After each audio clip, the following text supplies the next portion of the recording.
Yeah. He said we should give a shout. A thunderous shout. Unto Jesus. Oh, yeah. Hallelujah, somebody. Amen, Good morning, Ben. somebody. It's another beautiful morning. Tuesday is here. As the days pass, you just get even more grateful for every day that you wake up in one piece. Absolutely. Maybe without a bullet through your body. Yeah. It's becoming so stark. It's becoming so real. I was just sharing with our back crew, Patrick, Quaver, and the others that, like the Pig Farm roundabout incident, it's a stretch I have used for, let's say, over a decade.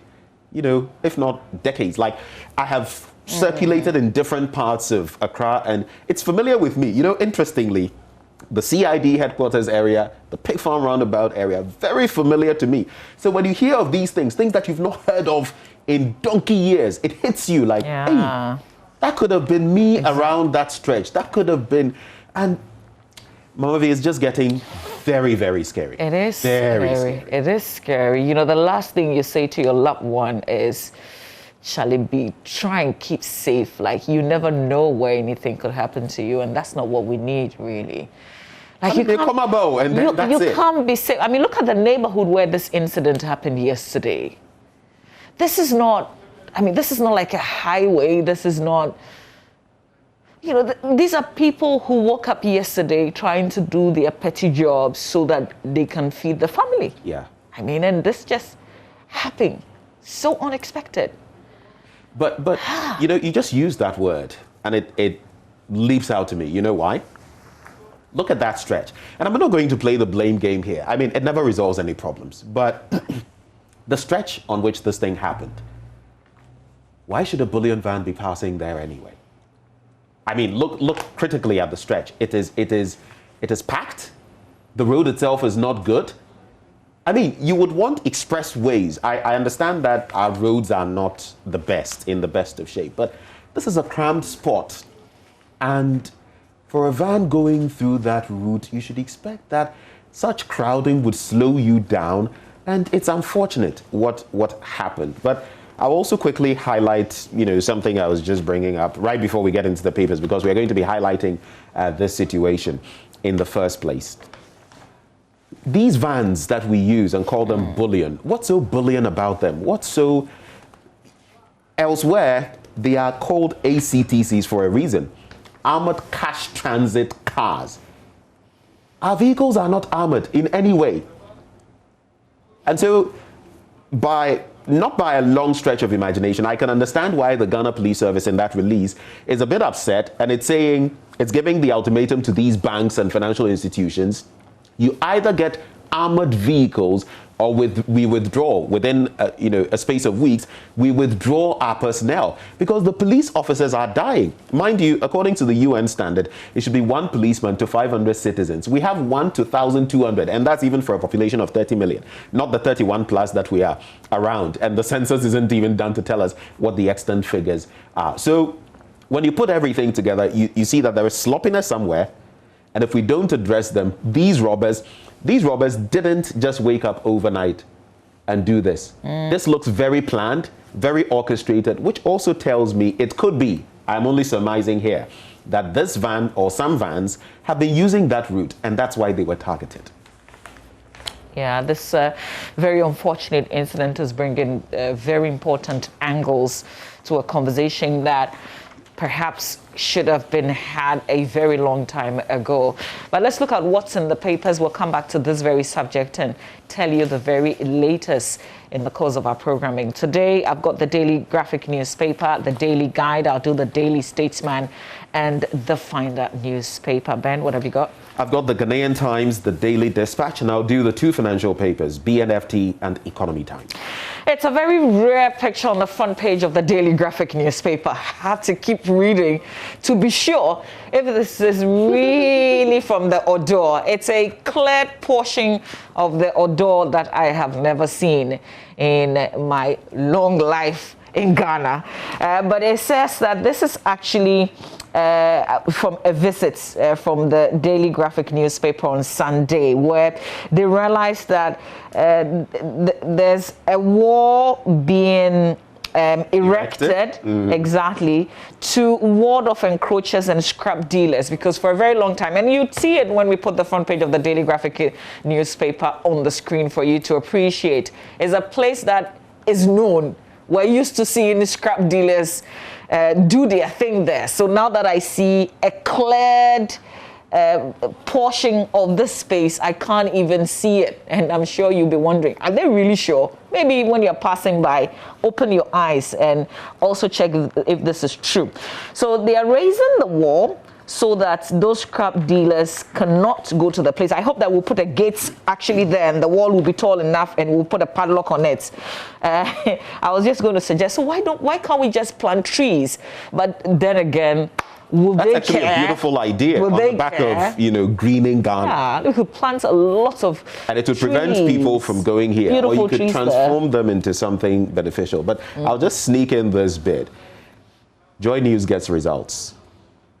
In recent times, I've been going around some of these areas and all. I nearly asked you how long ago, because this looks pretty fresh. Oh yeah, this is fresh. I mean, looks pretty fresh. But this portion is close to the Daily Graphic, so they only noticed it on Sunday, so it's fresh. Yeah, it is very fresh, and I've been in that area and highlighted some of these. So it is good to know that this platform can achieve, such results, and that together, you see, sometimes it points to the power of the media. When we start doing this, I've seen other media entities also taking up the challenge and doing some of these sanitation-related things. Yeah. When we do that collectively, this is the result right there. Absolutely. Leaders are forced to act. Absolutely. So we hope that this will be extended to the entire stretch. That's what we want to see. But we don't just want to see walls. We want to see some greens as well. It looks like it's like a serialized conversation, really, because yesterday I think I saw the Minister of Education talking about local printers going to be given the job, even though we made a decision, I think, back in 2016 to get them to print. Today, there's another version which says we are ready to print. Local printers assure government, publishers welcome decision. And I say, the school kids still don't have their textbooks. We need to talk about that conversation. Or we need to have that conversation. Now, police on manhunt for bike riding robbers. So this is the picture, unfortunately, of the policeman who was escorting the van who was shot and killed yesterday, the late Lance Corporal Emmanuel Osei. A very young man, really. So young, it's heartbreaking. Yeah. Oh, gosh. And he didn't go to war, He didn't go to war. I'm not sure he even thought that he would activate his gun yesterday when he stepped out to do that escort service. And I'm sure this was something that he had probably done before. It was a routine something, only to be caught in this incident. Our prayers really and our condolences to the family and the Ghana Police Service as well. They're asking if you saw something yesterday, maybe not in that vicinity, but in whichever area you saw some people, and sometimes it's not even because they were on motorbikes or anything, but just your spirit. Something is telling you something. Just alert the police, whatever it is, just alert the police so that they can pick up from whatever it is that you saw. Let's help the police to get these bad guys. And then the Graphic Business Time Bank breakfast meeting. If I may. Yeah. So right there, something else I've seen, the level of impunity. Some of them were not masked. They didn't have any hoods or anything on. And they were just indiscriminately, so brazenly doing what they were doing. They knew they could get away with it.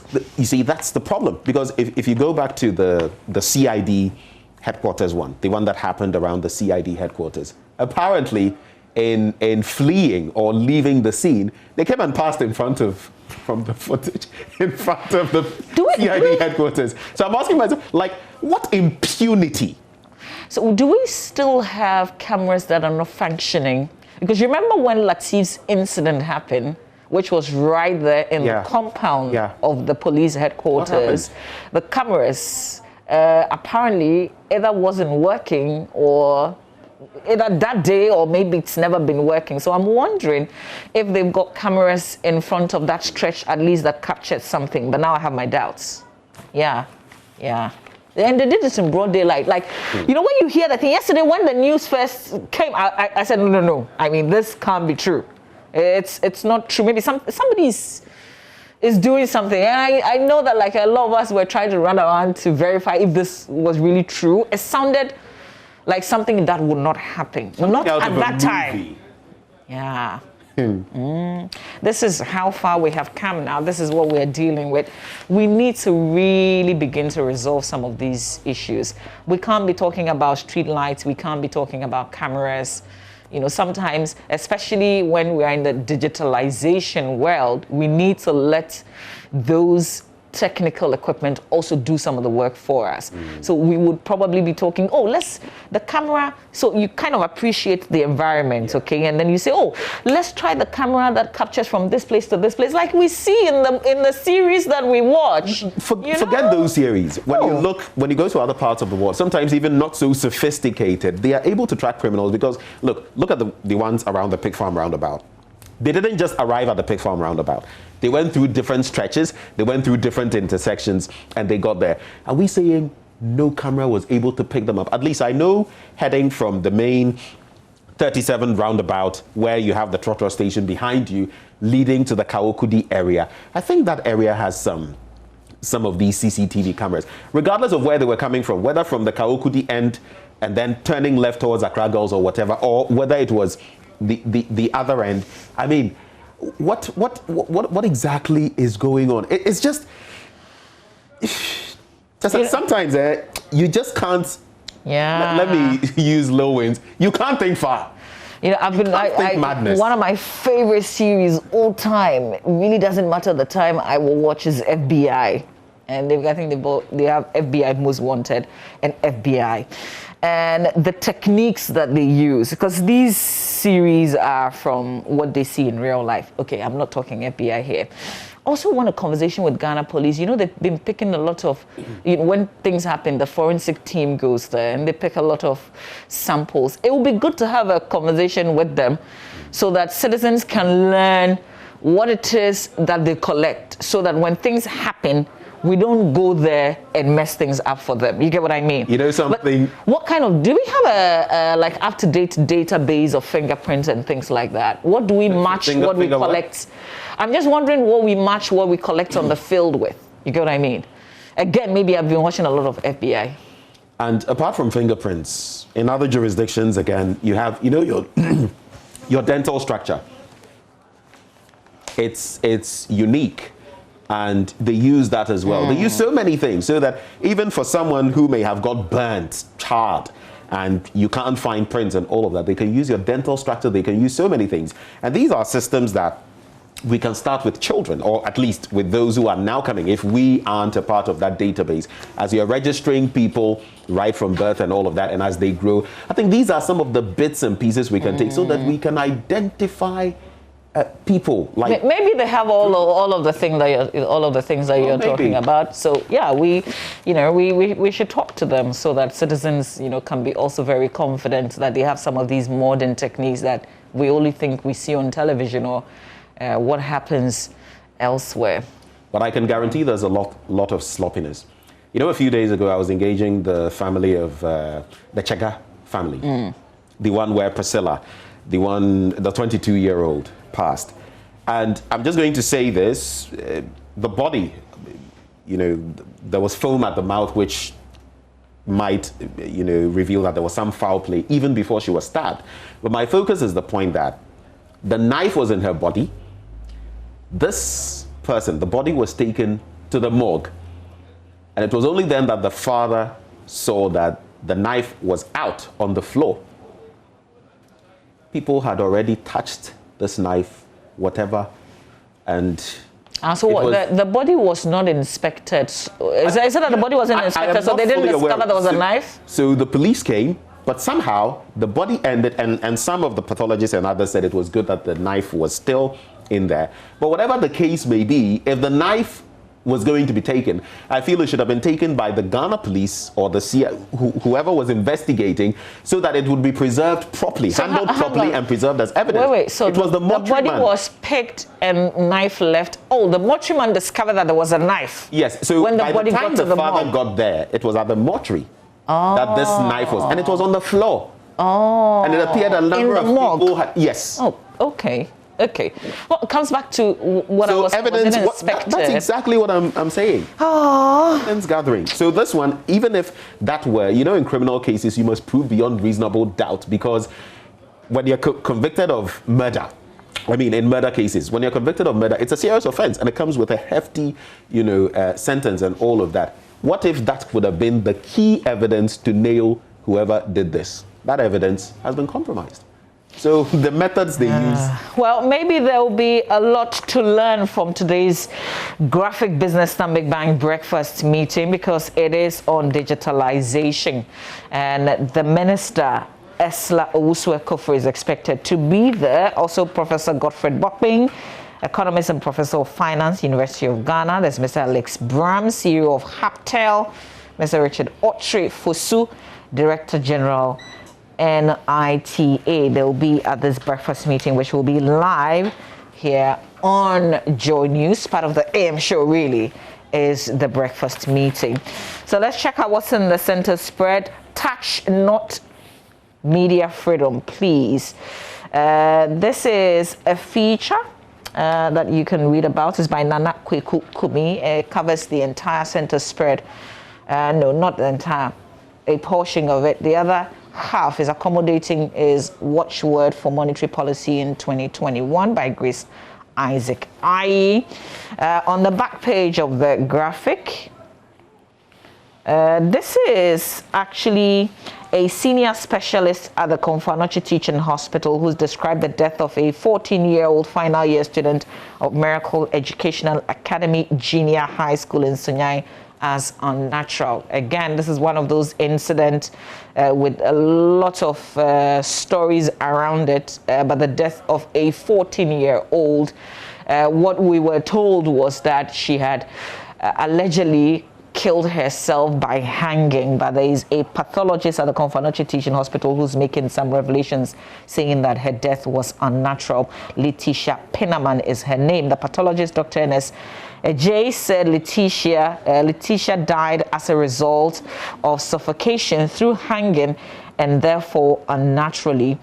She was found hanging on a rope tied to a crossbar holding the ceiling joint at the school's dining hall at about 6:30 p.m. on Monday, May 17, while the student had converged on the school's church auditorium for Bible studies. And according to school authorities, she left the Bible studies session the last time she was seen before her body was found hanging. Her family had, however, suspected foul play as they disputed the suicide theory and invited the police to investigate the matter thoroughly. So that's the very latest with the angle of the pathologists captured here on the back page of the paper.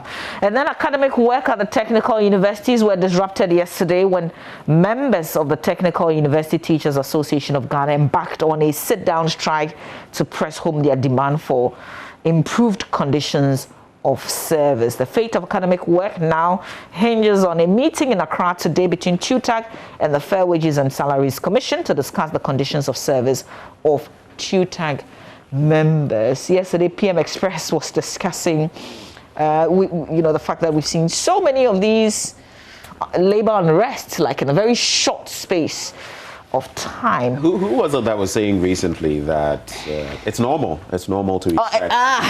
That's what they say, isn't it? It's normal. I mean, they will happen anyway, so it's nothing out of the ordinary. But that's a problem, you see. So when we see that this is a problem, like it would happen, why can't we prevent it from happening? Why do we say, oh, it's labor unrest that will happen once we have laborers, or once we have a workforce, we will have labor unrest? But why can't we be proactive? You know something we don't realize? There are countries where labor unrest has destabilized governance and governments. Yeah, yeah. Yeah. I think we're taking it for granted. When I heard that thought, I just said to myself, it's usually the experts. And then they try to dump, oh, this one is normal. It happens. And then also very interested stakeholders who want to downplay. But it's a serious matter. If we know it is going to come, why do we wait for it to come? Now, students are going to school and they don't know what's up. You know, but again, the sit downs, why do they bother to go to work and say, I won't work? I mean, you picked the car, you went to work, you paid the fare. Should I tell you?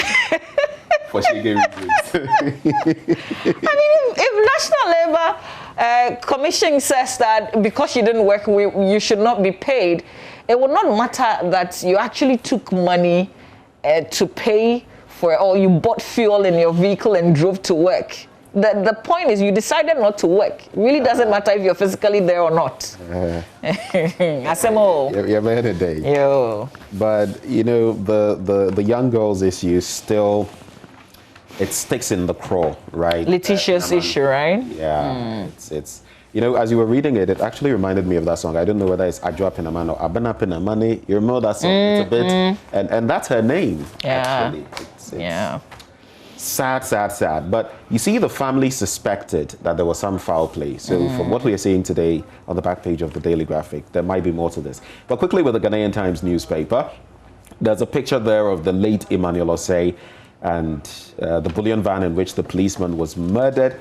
It was gory, and I'm happy to say this. I watched, I don't do much of TV, but I watched somewhere on a media platform where the images were, you know, they were not that gory. They had censored them a bit and all of that. I feel that is in good taste. It is a good way to go, because the raw images that some of us saw, they are just stomach churning and so bloody, so gory. Yeah. It's just sad. But you know, the perpetrators, the robbers, are they on something else? Oh, they like must be the on manner something. in which they're doing this right now. Like, they simply just don't care. They're not even hiding their faces. They're not doing it at night. Look, the other day I was speaking to Adam Bona on the same issue. And yesterday I heard him, I think, on Newsnight, you know, speaking to Evans Mensah. And they are reiterating some of the flaws in our system and why we're ending up here. And you know what's scary? It's exactly what you're pointing to. The brazenness of these people now. They are doing it without fear. You know, in a system where there are real mechanisms, you do it, but you notice that, at least, these are people that now, from yesterday's event, they're not even covering their faces. What are they on? What are they doing? What is giving them such confidence? How can they do this? Look, you must stretch your imagination, because if they can do this where they did, that brazenly, shooting indiscriminately, if they can do it at Pig Farm, where there were people around, but you dare not because of... have you taken a look at some of the footage? Like, the ammunition they are using, it's not child's play. It's passing through, I mean, stuff hitting people, destroying lives, leaving gaping holes. This is sophistication right there. They even took the policeman's, you know, rifle. They took it away. They're doing it where we even have security installations, you know, so they really, really don't care. But we also need, as a society, I mean, as a society, do we pick up on tips? When I watched the one that happened around the ringway, where the fire service and the police headquarters, it just occurred to me, because people were filming, okay, they couldn't capture exactly what had happened, but the chaos, you know, and they were just talking and discussing it. I was asking myself, did anybody try to call the police? Yeah, that's a good... Did anybody try to alert the police? So when it happens, we just discuss it. The last group of people on our minds really is get a security person. So what is happening? Why aren't they our first point of call? That's a brilliant question you're asking, because on the other end, even as we can look at the other end of why, you would also be contemplating, is it because people have lost faith in... I mean, these are ideas. Is it because people have lost faith so that they won't even bother? Look, the one that happened around that area, the fire service, what is the distance from that, you know, eatery it's just across the street. You have the fire service. Then you cross the next traffic light, and you have the CID headquarters. Well, listen, fire service is also a security. No, I'm saying. So just you between them, two of them, exactly. right there. But nobody ran to any of these offices to tell them that something is happening. They couldn't pick up anything but us. Those who are selling in the street.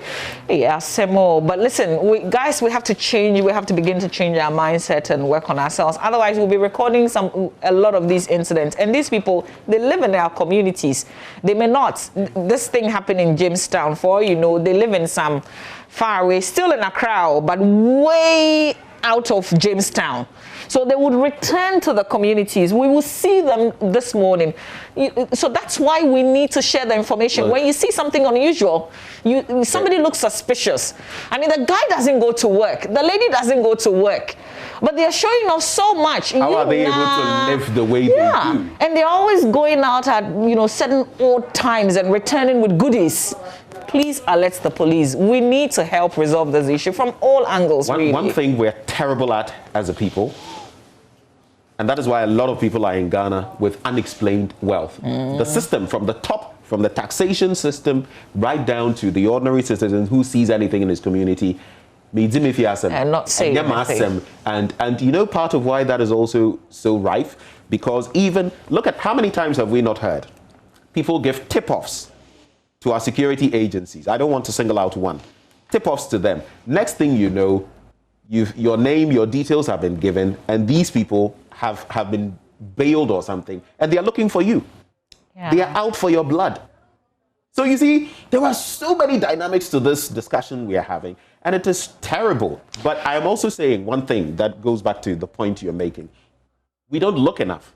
Some of these people, especially the robbers, sometimes in some neighborhoods, Plush or whatever, they come and do recce's. They come and sometimes you see someone you've never seen in the neighborhood, all of a sudden, going around asking questions. Sometimes even you may see someone who pretends to be a mad person, a lunatic. The person is not. Watch, be on the lookout. Yeah. There are a lot of these people going around, and in the end, they come and rob you. So I have to say, just what you said just reminded me of an incident that happened in my own community, very close to me. And I have to say big ups to the Amasaman police commander, who is my neighbor, Mr. Frederick Mensah, because somebody had reported. And this is a very quiet neighborhood.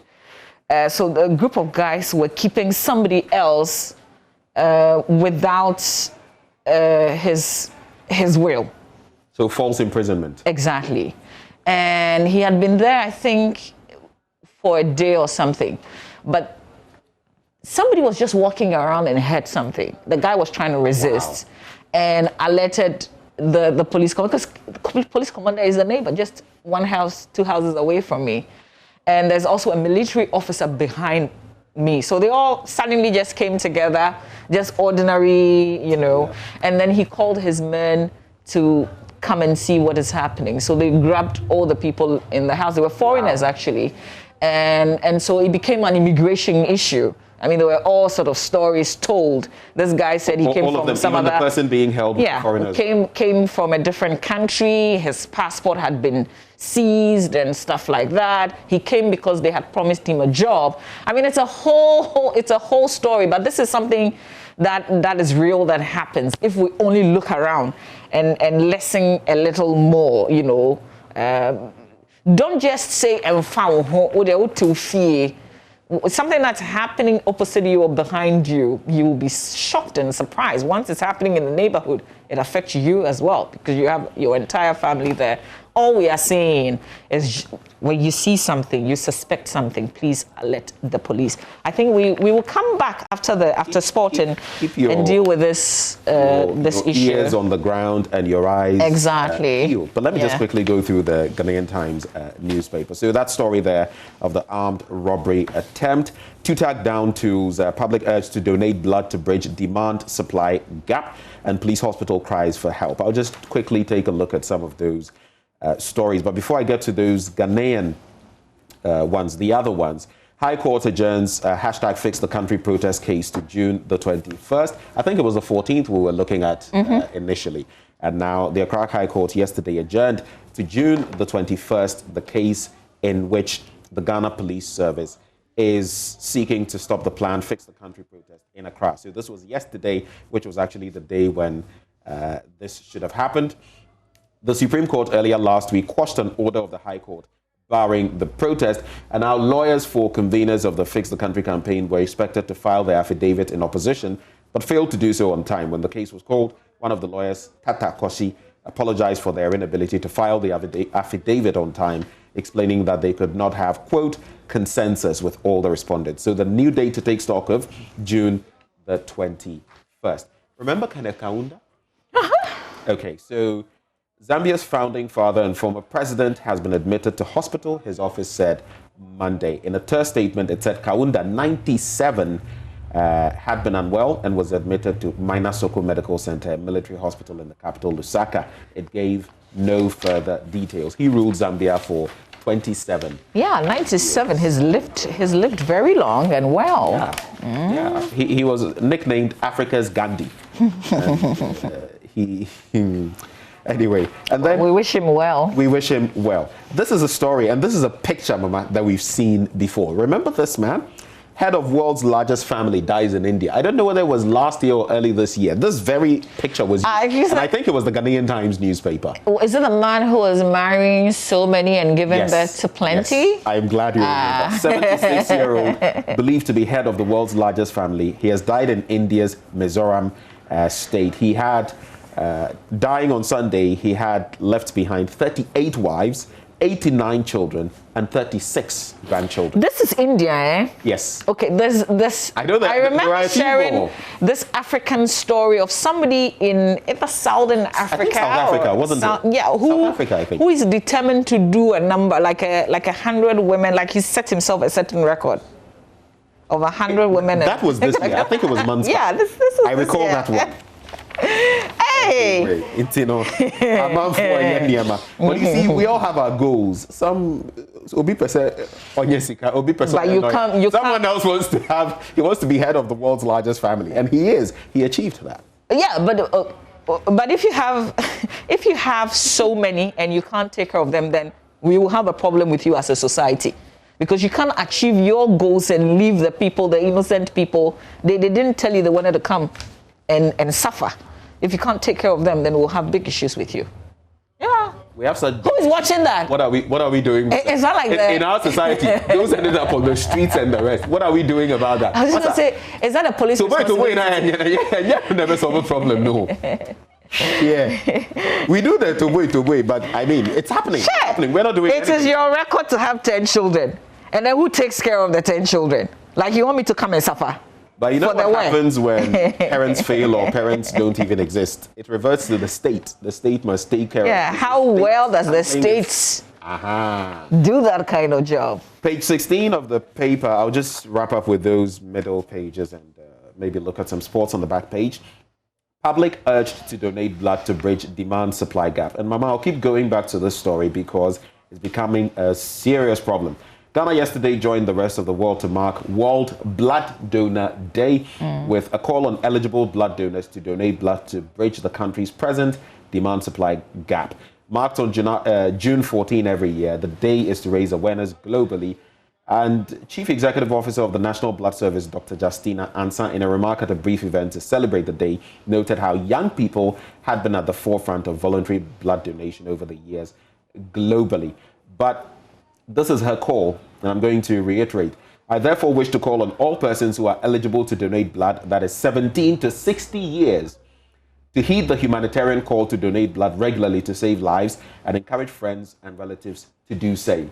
And recently, we've heard that they have just about 20 to 25% of what they need in terms of blood in the blood banks. So I keep saying, that means if you were to go to hospital, depending on which public hospital, and needed blood, that would be 2 to 2.5 or 20 to 25% of a chance of getting blood. And if not getting the blood, likely dying, because unfortunately, there is no replacement for blood.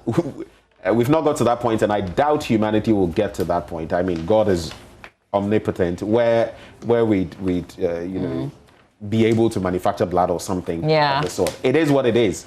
If you don't donate, we'll come back and talk a lot more blood and then also the security issue with what happened yesterday. You're done with the paper? I think that will be it. Okay, so last paper for me, the Daily Guide, and then we will do myjournline.com. We promise you we'll return after sports and then, take you through what we couldn't at this time. So the Daily Guide newspaper, there's a story different from what we have read in the other papers. Human parts dealers arrested. So a group of people, they were selling human parts or skeletons to police officers, policemen, because they had heard, they were trying to investigate, so they went in as buyers of body parts. Okay, so now it's making sense. I was wondering why police officers. They went in as buyers of body parts. They didn't know these were police officers. No, they didn't know they were police officers. But the King Kong himself sent 2 other guys to go and transact the business in the hotel. And that was how they were arrested. So it happened in Ebuakwa, in the Ashanti region. 3 of them have been arrested. And this is just June this year. They are suspected, the story says they either may be grave looters or they're just people who deal in body parts. So when people go and bury, they now have to, they go and take the body from the cemetery and then they sell those parts. And they were selling each skeleton for 30,000 Ghana cedis. Yeah. And who knows whether they aren't ritualists. And that could be. How many of them have they sold so far? That's what I'm asking. There's also 2 kidnapped victims rescued. So this is some good news in the midst of all the unfortunate stories. The Savannah Regional Police Command has rescued 2 Fulanis who were allegedly kidnapped by some unknown persons at Daboya in the North Gonja district of the Savannah region. The rest of the story is on page 3 in the Daily Guide newspaper. Okay, shall we do myjoyonline.com? I'll just give this headline. We'll do My Joy Online, and when we return, maybe we can look at some of them. I just wanted to highlight this from the Daily Dispatch. Purchase of COVID-19 vaccines. Contract shows Ministry of Health lied. And it's something that I want to get into, should we be able to take a second bite at it. And this last one, let's make Accra work. Illegal structures pulled down at Spintex. I'm loving the Greater Accra Regional Minister. I saw a picture of his recently with Sheikh Isikwe of blessed memory, former Greater Accra Regional Minister. It warmed my heart, and I'm just excited by some of the things he is doing. But very quickly, before we do My Joy Online, Eliz Couture, Elizabeth, yesterday was your birthday, belated happy birthday. She sews a lot of the clothes we wear here at Multimedia. So Elizabeth, belated happy birthday. We. It's not my first note. We. You. From our wardrobe. From our wardrobe. From some of those your wardrobe and others. I know. So Elizabeth, belated happy birthday to you. Happy birthday to Rebecca Domi. She's a Poga past Ola girl. Rebecca Domi, happy birthday to you, and wish you the very best in life. Now that you're on birthdays, the Director General of the Ghana Health Service, Dr. Patrick Kumabwaje, it's your birthday today. Hey, I remember your birthday last year, sir, and then this year. Happy birthday. Yeah, Dr. Patrick Kumabwaje. Yeah, It's your birthday. From all of us, we wish you a happy birthday. Let's check out myjoyonline.com before we unleash Muftal Nabila Abdullahi on you. We will stop escorting your cash if you don't acquire Ahmad Bullion Vans. IGP warns banks. Well, Mr. IGP, match it. Do it so that it will push them to do the right thing, because you can't keep putting your man at risk like that. How easy is that? They just shoot and they kill you. Okay, CCTV footage shows final moments of student journalist who was killed in a hotel. Hey, Radhi, what's happening? That's Priscilla Chega's issue right there. That's the CCTV footage from the hotel. Charlie, I can't continue. It's sad, though. It's sad. The things, but me, Rebecca said, the things happening. Charlie, it's just scary. Charlie. It's just scary. It's really scary. Gives you the chills, huh? Yeah. Listen, we have to take a breather. We will have a lot more conversations when we come back from sport. Before we link up to the graphic business breakfast meeting is a graphic business Stanbic Bank breakfast meeting. They're talking digitalization today. But up next, we have Muftal Nabila Abdullahi. I know Kotoko fans will say, they won their game against Inter-Allies. And I say, and so what? Please, check out the table again. Don't brothelize. Just go back to the table. But yesterday I was so heartbroken. Like I was like, Charlie, you were just 2-3. Like I was like, how? Because we went ahead. I had reserved. Like I was going to, what I was going to post there, I had to reserve. Like I had decided the words and the picture and everything, and I couldn't post. No, you just wanted to come and deal with me this morning, and unfortunately for you, it didn't happen. But we're going to sports. I couldn't help this. You remember just, is it last week? We had Mapito CBD with the Silver Star. Yeah. Silver Bird cinema bit. Well, there's some good news here. Hopefully when we come back, we'll hear about the cinemas getting the green light. So this is what somebody said. Cinemas are going to be open on beaches where the place is absolutely airy. People can't go to the beaches. Something ain't right here. We've got sports.